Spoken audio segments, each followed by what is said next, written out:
پھر عرابی نے دوسرا سوال کیا. وہ عرابی کہتا ہے کہ یا رسول اللہ میں سب سے زیادہ غنی ہونا چاہتا ہوں. یعنی وہ غنی ہونے کی بات نہیں کریں، سب سے زیادہ غنی. اس کا مطلب سوال کرنے والا کوئی معمولی عرابی نہیں ہے. یا رسول اللہ میں سب سے زیادہ غنی ہونا چاہتا ہوں. میرے آقا سید الفصحاء نے فرمایا، آقا کریم صلی اللہ علیہ وسلم نے فرمایا قناعت اختیار کرو، اللہ تمہیں سب سے زیادہ غنی کر دے گا. قناعت کیا ہے؟ قناعت کسے کہتے ہیں؟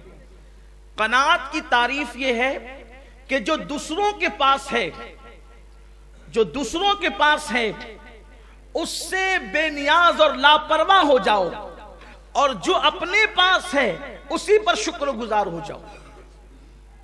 یہ قناعت ہے. حل من مزید، حل من مزید کا نعرہ مت لگاؤ. یہ حل من مزید کا جو نعرہ ہے نا کہ اور چاہیے اور چاہیے، میرے آقا صلی اللہ علیہ وآلہ وسلم فرماتے ہیں انسان کے پیٹ کو قبر کی مٹی کے سوا کوئی چیز نہیں بھر سکتا. ایک تمنا پوری ہوتی کہ دوسری جنم لیتی، دوسری پوری ہوتی کہ تیسری جنم لیتی، تیسری پوری ہوتی کہ چوتھی جنم لیتی ہے.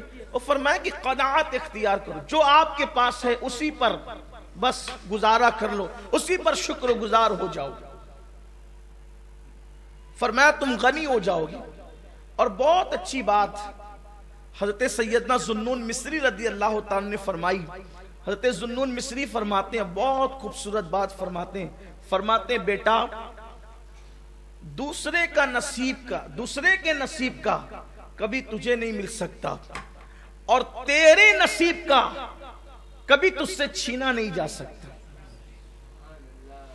ایک بزرگ فرماتے ہیں اگر تو ہواؤں میں اڑ کر بھی اس چیز کو حاصل کرنا چاہے جو تیرے نصیب میں نہیں ہے تو تو ہواؤں میں اڑ کر بھی حاصل نہیں کر سکتا.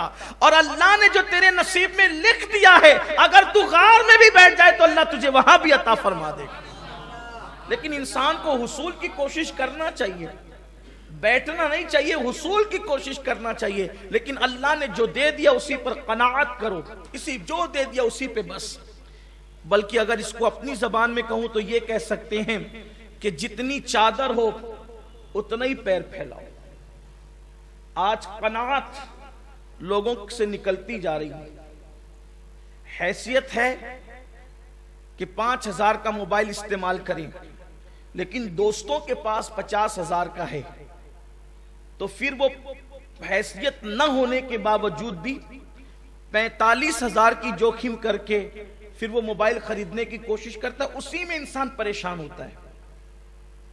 اگر انسان قناعت سیکھ لے، قناعت کہ جتنی چادر ہے بس ہمیں اتنی ہی پیر پھیلانا ہے، ایک روٹی ہے تو ایک ہی روٹی کھانا ہے،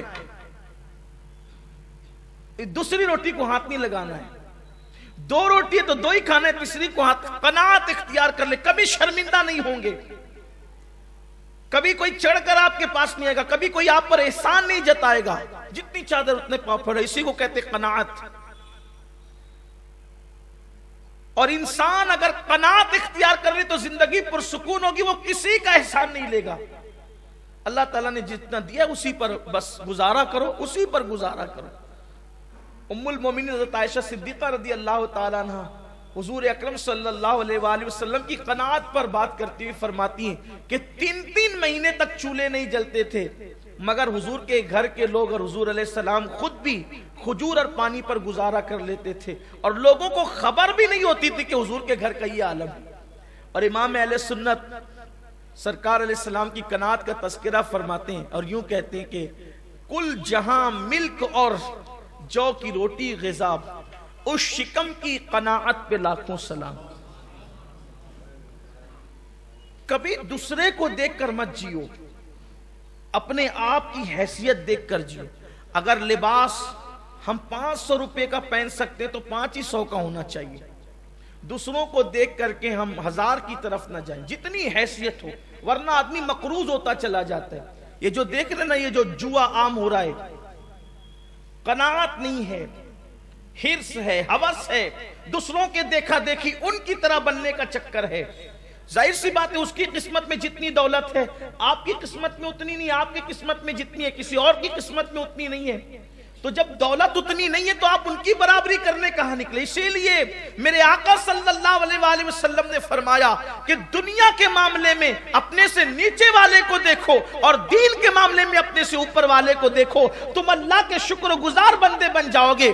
یعنی جب آپ کو اللہ نے سائیکل دی ہے تو بائک والے کو مت دیکھو، اگر سائیکل دی ہے تو آپ پیدل چلنے والے کو دیکھو، دل میں شکر کا جذبہ پیدا ہوگا. وہ پیدل چل رہا ہے، اللہ نے مجھے سائیکل تو عنایت فرمائی ہے. یہ جذبہ ہونا چاہیے، یہ چیز ہونی چاہیے. اور دین کے معاملے میں نیچے والے کو نہیں اوپر والے کو. اگر تم 5 وقت کی پڑھتے ہو تو بے نمازی کو مت دیکھنا، ورنہ دل میں غرور پیدا ہوگا کہ میں 5 وقت کی پڑھتا ہوں. نہیں، اگر ہم 5 وقت کی پڑھتے تو تہجد گزار کو دیکھیں کہ یار وہ تو تہجد گزار ہے، میں کہاں. اگر تہجد پڑھنے لگ جاؤ تو اشراق چاشت اور اوابین والے کو دیکھو کہ وہ تو اور بھی پڑھ رہا ہے. اس طریقے سے یعنی دین کے معاملے میں اوپر والے پر نظر رہے، دنیا کے معاملے میں نیچے والے پر نظر رہے تو دل میں شکر کا جذبہ پیدا ہوتا ہے. قناعت اختیار کریں اور یاد رکھیں قناعت کی زندگی بہت پرسکون ہے. یہ جو چوری بڑھ رہی ہے، ڈکیتی بڑھ رہی ہے، یہ صرف حرص ہوس کی وجہ سے، قناعت نہیں رہی. تو قناعت اختیار کریں. آقا فرماتے سب سے زیادہ غنی ہو جاؤ گے.